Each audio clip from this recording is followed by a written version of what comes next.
Assalamualaikum warahmatullahi wabarakatuh.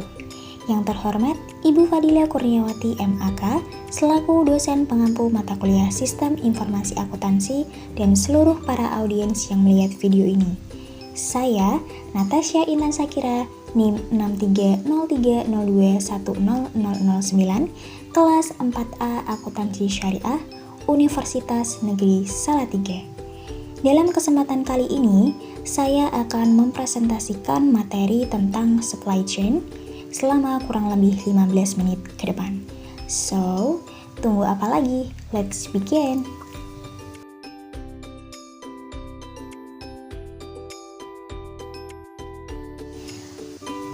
Oke, materi yang akan kita bahas pada video ini yang pertama, pengertian dari supply chain, yang kedua, pengertian supply chain management, yang ketiga, perkembangan dari supply chain management, yang keempat, ada fungsi, tujuan, dan manfaat, yang kelima, pentingnya supply chain management, yang keenam, pemain utama dalam supply chain management.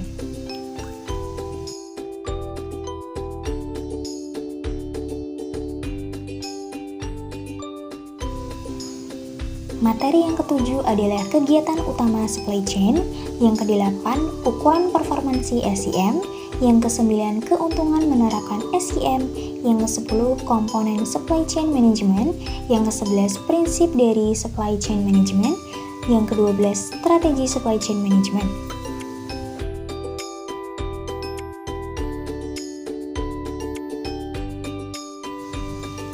Materi yang ke-13, hambatan supply chain management, yang ke-14, solusi supply chain management, yang ke-15 ada profil dan nilai dari PT Unilever Indonesia, yang ke-16 ada strategi dan proses SCM pada PT Unilever, yang ke-17 masalah PT Unilever Indonesia, dan yang terakhir ada pendistribusian produk dari PT Unilever.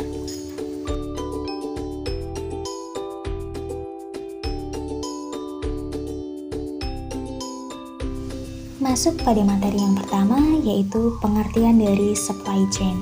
Supply chain adalah suatu sistem jaringan di suatu perusahaan yang terhubung, saling bergantung dan saling menguntungkan dalam organisasi yang bekerja sama untuk mengendalikan, mengatur, dan mengembangkan arus material, produk, jasa, dan informasi dari supplier, perusahaan, distributor, toko atau retail, serta perusahaan-perusahaan pendukung seperti perusahaan jasa logistik hingga ke pelanggan sebagai end user.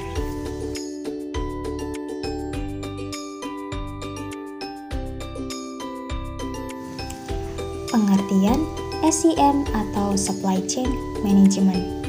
Supply Chain Management adalah suatu lingkaran yang saling berhubungan dalam rangka untuk mendapatkan barang-barang yang diinginkan dari pemasok. Secara garis besar, Supply Chain Management atau SCM adalah suatu proses untuk mengintegrasi, mengkoordinasi, dan mengontrol pergerakan bahan baku menjadi produk jadi dan mengirimkannya kepada konsumen secara efektif dan efisien untuk mendapatkan sebuah profit atau keuntungan.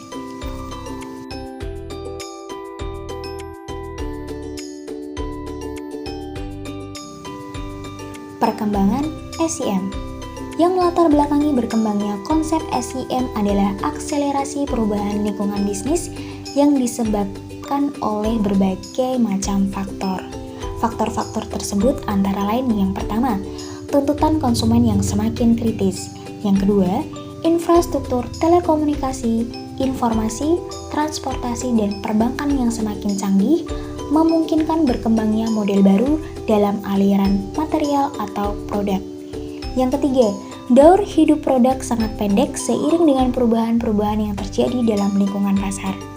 Yang keempat, kesadaran konsumen akan pentingnya aspek sosial dan lingkungan dalam kehidupan menuntut industri manufaktur memasukkan konsep-konsep ramah lingkungan mulai dari proses perancangan produk, proses produksi, maupun proses didistribusikannya.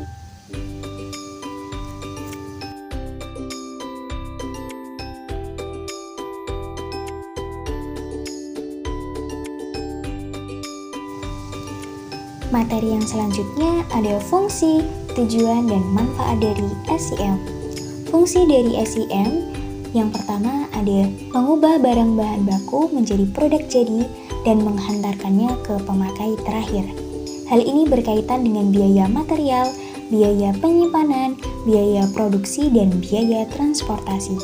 Yang kedua, ada mediasi pasar, yakni memastikan bahwa apa yang ada di supply chain mencerminkan aspirasi pelanggan atau pemakai akhir. Hal ini berkaitan dengan biaya survei pasar dan biaya perancangan produk. Nah, tujuan dan manfaat dari SEM yang pertama, penyerahan atau pengiriman produk secara tepat waktu demi memuaskan konsumen. Yang kedua, mengurangi biaya. Yang ketiga, meningkatkan segala hasil dari seluruh supply chain.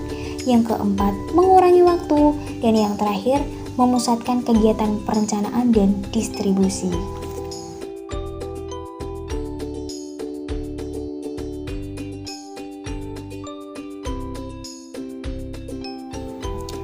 Alasan pentingnya SEM.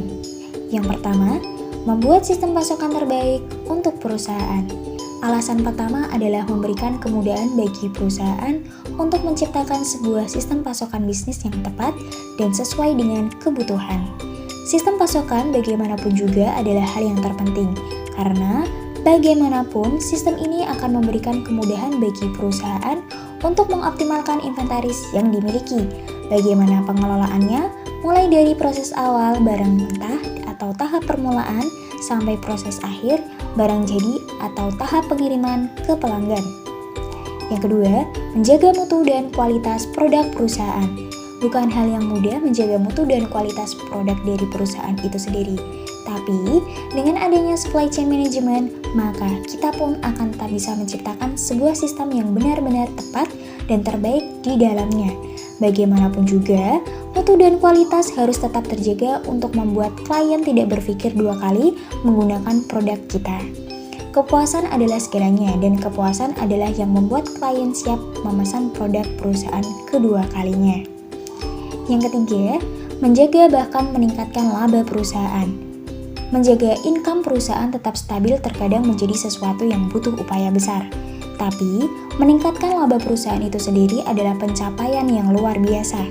Apabila perusahaan kita ingin maju, maka semua sistem, manajemen, rantai pasokan harus berjalan sinergi dan tepat satu sama lain. Dari sinilah, laba perusahaan akan setidaknya bisa tetap stabil, bahkan cenderung meningkat. Tak hanya sebagai referensi untuk optimasi sumber daya, keberadaan dari perangkat supply chain management yang tepat akan membantu perusahaan untuk selalu bisa mendapatkan referensi terbaik serta bisa mengoptimalkan laba yang masuk.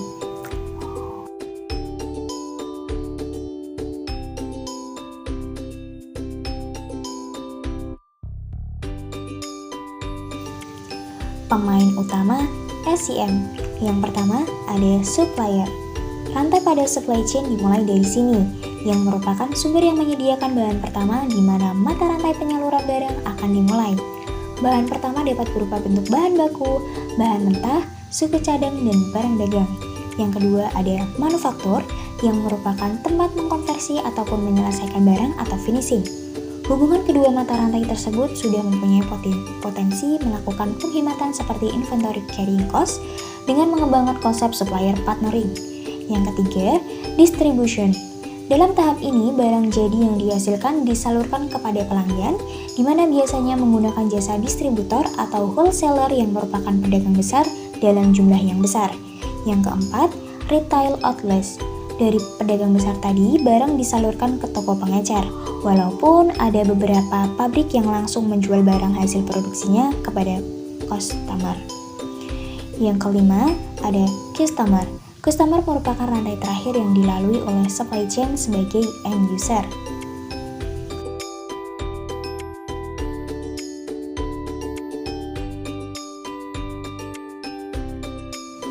Yang selanjutnya ada aktivitas SEM.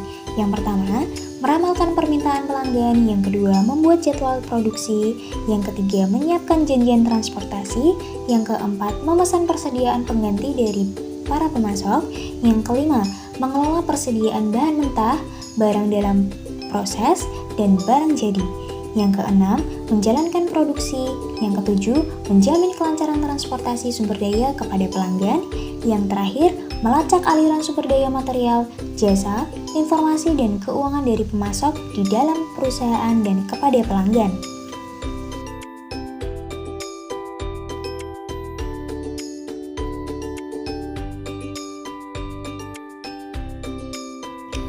Ukuran performansi SEM. Yang pertama ada kualitas, meliputi tingkat kepuasan pelanggan, loyalitas pelanggan, dan ketetapan pengiriman. Yang kedua ada waktu, meliputi total replenishment cost dan business cycle time. Yang ketiga ada biaya, meliputi total delivered cost dan efisiensi nilai tambah. Dan yang terakhir ada fleksibilitas, meliputi jumlah dan spesifikasinya.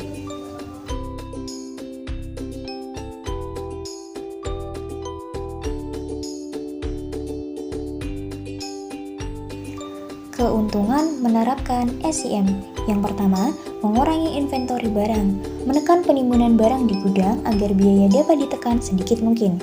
Yang kedua, menjamin kelancaran dalam arus barang. Kelancaran yang perlu dijamin mulai dari barang asal, supplier, factory, wholesaler, retailer, dan end user. Yang ketiga, menjamin mutu dalam bahan mentah maupun keamanan dalam pengirimannya.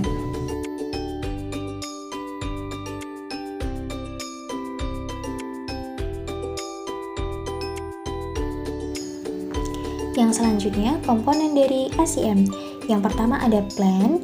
Awal kesuksesan SEM adalah pada proses penentuan strategi SEM. Tujuan utama dari proses perumusan strategi adalah agar tercapainya efisiensi dan efektivitas biaya dan terjaminnya kualitas produk yang dihasilkan hingga sampai ke konsumen. Yang kedua ada search. Perusahaan harus memilih supplier bahan baku yang kredibel dan sanggup untuk mendukung proses produksi yang akan dilakukan. Oleh sebab itu, manajer SEM harus dapat menetapkan harga, mengelola pengiriman dan pembayaran bahan baku, serta menjaga dan meningkatkan hubungan bisnis terhadap supplier. Yang ketiga ada make. Komponen ini adalah tahap manufacturing. Manajer SEM melakukan penyusunan jadwal aktivitas yang dibutuhkan dalam proses produksi, uji coba produk, pengemasan, dan persiapan pengiriman produk. Tahap ini merupakan tahap yang paling penting dalam SEM. Perusahaan juga harus mampu melakukan pengukuran kualitas, output produksi, dan produktivitas pekerja. Yang keempat ada deliver. Perusahaan memenuhi order dari permintaan konsumen, mengelola jaringan gudang penyimpanan, memilih distributor untuk menyerahkan produk ke konsumen, dan mengatur sistem pembayaran. Yang kelima ada return. Perencana SEM harus membuat jaringan yang fleksibel dan responsif untuk produk cacat dari konsumen dan membentuk layanan aduan konsumen yang memiliki masalah dengan produk yang dikirimkan. Perusahaan perlu membuat laporan performansi bisnis secara rutin, sehingga pimpinan perusahaan dapat mengetahui perubahan performa bisnis yang telah dilakukan sesuai dengan tujuan awal dari SEM yang telah ditetapkan.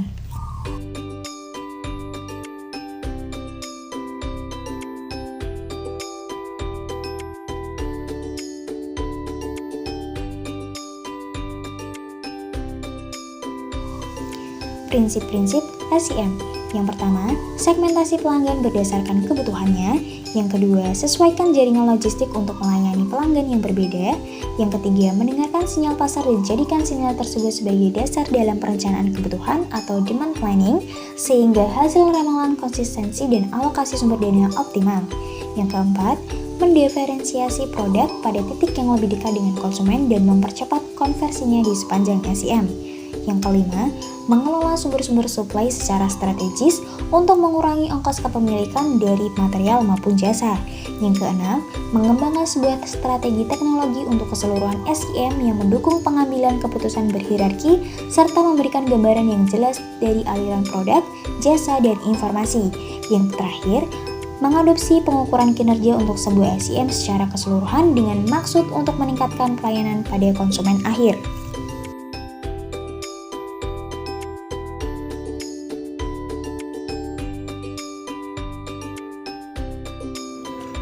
Strategi dalam SEM. Yang pertama, membangun hubungan dengan pemasok. Untuk membangun kemitraan strategis dengan pemasok ialah hal yang penting untuk sebuah kesuksesan rantai pasokan. Perusahaan memberikan batas jumlah pemasok mereka dengan menerapkan program evaluasi penjual atau vendor. Program-program ini berusaha menemukan pemasok yang memiliki keunggulan operasional sehingga pelanggan dapat menentukan pemasok yang bisa melayaninya dengan baik. Memiliki hubungan yang lebih dekat dengan para pemasok sangatlah penting karena pemasok akan lebih mudah untuk bekerja sama. Yang kedua, meningkatkan respon pelanggan. Untuk tetap kompetitif, perusahaan fokus pada upaya peningkatan rantai pasokan untuk meningkatkan layanan pelanggan dengan memiliki produk yang unggul. Tuntutan meningkatkan tingkat layanan pelanggan menjadi arah kemitraan antara pelanggan dengan penjual. Memiliki hubungan yang sukses dengan pemasok ialah hasil dari kepercayaan dan juga kemampuan untuk mendorong pelanggan, kedekatan dengan pelanggan, serta fokus dari pelanggan. Yang ketiga, membangun keunggulan kompetitif untuk saluran berorientasi produk. Usaha mencapai dan juga mempertahankan keunggulan kompetitif dalam suatu industri itu tidaklah mudah bagi perusahaan. Banyak tekanan kompetitif yang memaksa perusahaan untuk tetap efisien. Hal ini juga berfungsi untuk meningkatkan pengaruh pada saluran, sebab perusahaan-perusahaan ini diakui sebagai terdepan serta diperlakukan secara hormat. Yang terakhir, memperkenalkan solusi SIM dan memungkinkan teknologi informasi. Informasi sangatlah penting untuk mengoperasikan rantai pasokan secara efektif. Kemampuan komunikasi suatu perusahaan ditingkatkan dengan sistem teknologi informasi. Namun, kompatibilitas sistem informasi antara mitra dagang dapat membatasi kemampuan untuk bertukar informasi. Sangat dibutuhkan sistem teknologi informasi yang ditingkatkan, di mana mitra dalam saluran memiliki akses ke database umum yang diperbarui secara nyata.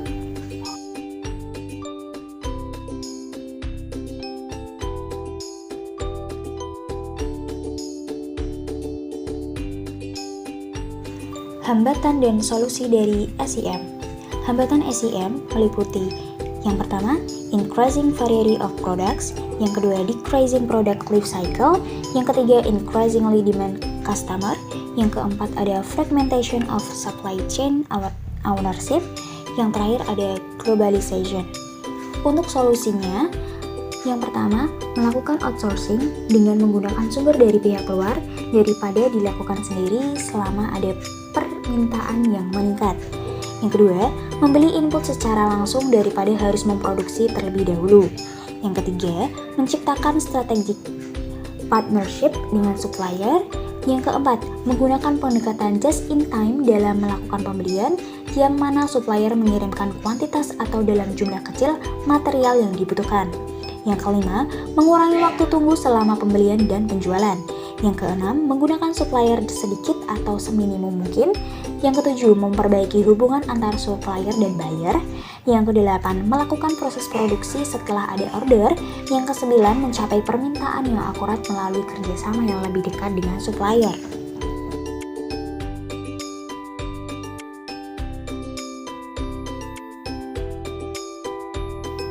Penerapan supply chain pada PT Unilever. PT Unilever Indonesia merupakan sebuah perusahaan yang bergerak pada bidang pemasaran dan distribusi dalam bidang fast moving consumer good atau FMCG.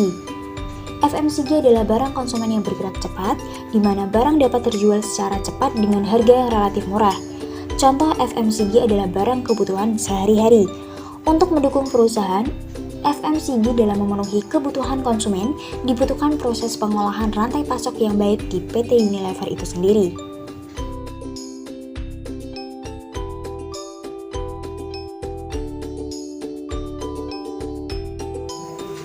Nilai dan produk perusahaan. Budaya perusahaan yang berusaha diciptakan oleh Unilever antara lain integritas, saling menghormati, bertanggung jawab, dan semangat kepeloporan. Perusahaan mengusung tema keberlanjutan di setiap laporan tahunannya. Cara perusahaan mewujudkan nilai keberlanjutan adalah dengan memadukan model dan strategi bisnis perusahaan untuk menciptakan nilai bagi para pemegang saham. Nah, model bisnis perusahaan menyatukan 3 elemen utama, yaitu brand, operasional, dan karyawan.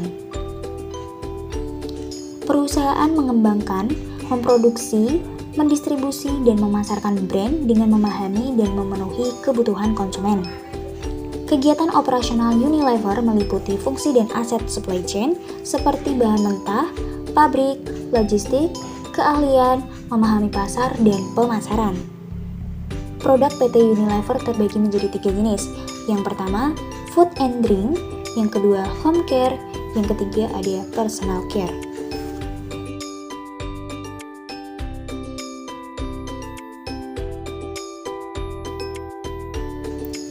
Strategi SEM pada PT Unilever.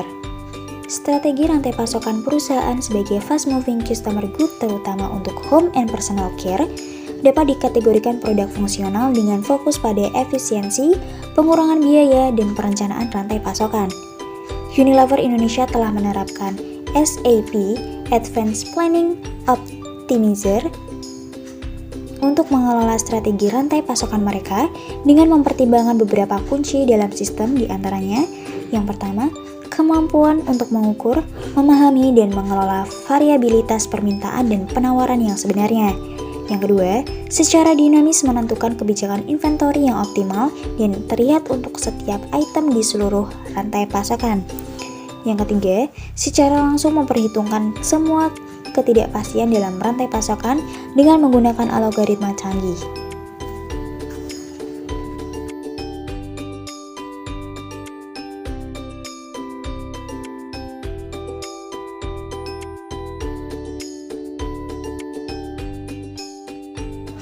Proses supply chain PT Unilever. Yang pertama, planning, memprediksi tren konsumen dalam membeli produk pada saat ini dan di masa depan.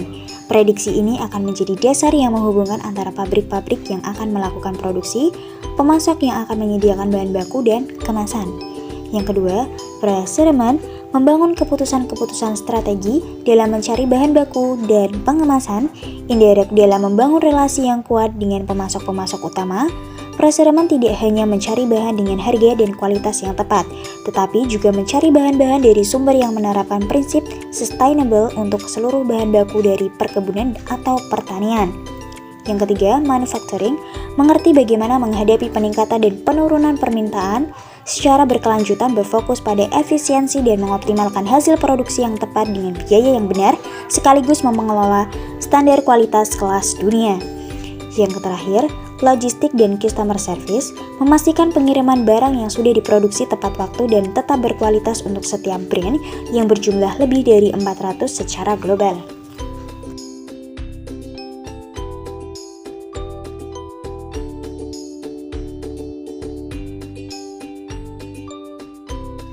Permasalahan SEM PT Unilever. Yang pertama, ketidakpastian demand. Dalam menghadapi ketidakpastian demand, PT Unilever Indonesia melakukan demand forecasting oleh tim marketing perencanaan permintaan. Data demand Hypermart dikirimkan ke Unilever menggunakan EDI agar lebih efisien, kemudian mengaplikasikan SAP Advanced Planning Optimizer untuk strategi rantai pasoknya. Yang kedua, ketidakpastian supply. Unilever mengelola ketidakpastian atau uncertainty dari supplier dengan cara menjalin kerjasama dengan pemasok lokal yang berdekatan dengan pabrik.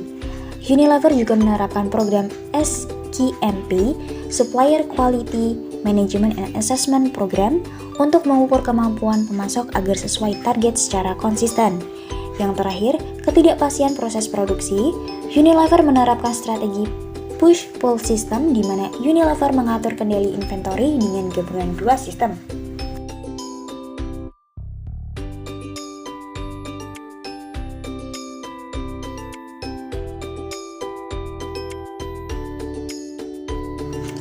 Pendistribusian produk PT Unilever. Pola singkat pendistribusian produk PT Unilever di mana produk yang telah diproduksi akan dikelola terlebih dahulu di warehouse, kemudian akan didistribusikan melalui retailers, grosir, agen, dan sampai ke tangan konsumen. Gambar di samping hanya menekankan pada pendistribusian produk pada Unilever, bukan pada pembuatan produknya. Mengenai pembuatan produknya, hanya dijelaskan menurut garis besarnya saja dari mana Unilever mendapatkan produknya untuk didistribusikan. Dalam pembuatan produk, Unilever mempunyai banyak perusahaan manufaktur untuk membuat produk-produknya.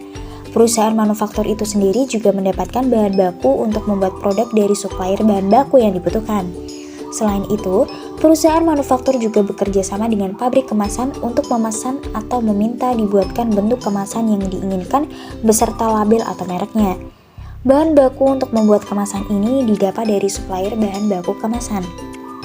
Dalam pendistribusian produknya, produk-produk Unilever yang telah jadi dan siap untuk dipasarkan disimpan terlebih dahulu di bagian gudang untuk merencanakan penjadwalan produk yang akan didistribusikan oleh distributor agar produk dapat sampai ke konsumen akhir. distributor bisa melakukan pendistribusian produk tersebut ke retailers besar seperti Carrefour, Hypermart, Giant, dan sebagainya. Selain itu, distributor juga bisa mendistribusikannya melalui grosir atau agen toko konsumen.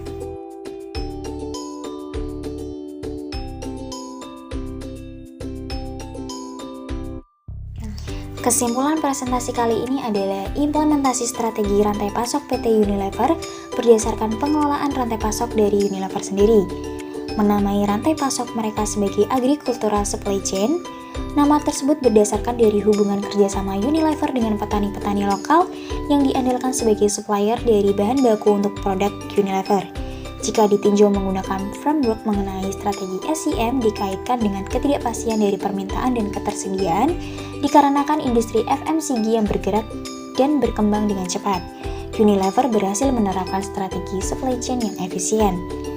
Jenis strategi supply chain yang dapat digunakan yaitu berdasarkan ketidakpastian pemasok dan ketidakpastian permintaan. Unilever berhasil membuat kedua ketidakpastian tersebut rendah dan produk yang dijual olehnya merupakan produk yang fungsional. Sehingga berdasarkan framework tersebut, Unilever berhasil menerapkan efisien supply chain. Untuk menjamin kualitas dari produk yang dibeli sesuai dengan mutu standar Unilever, Unilever menerapkan SKMP sehingga menjaga performa dari pemasok untuk konsisten memberikan produk yang sesuai. Tidak hanya itu, Unilever menerapkan QMS untuk menjamin kualitas dari pemasok juga tetap terjaga. Dengan dilakukannya hal ini, berhasil menekan ketidakpastian dari pemasok ke Unilever.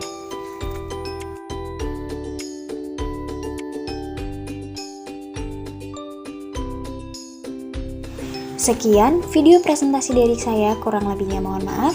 Terima kasih. Wassalamualaikum warahmatullahi wabarakatuh.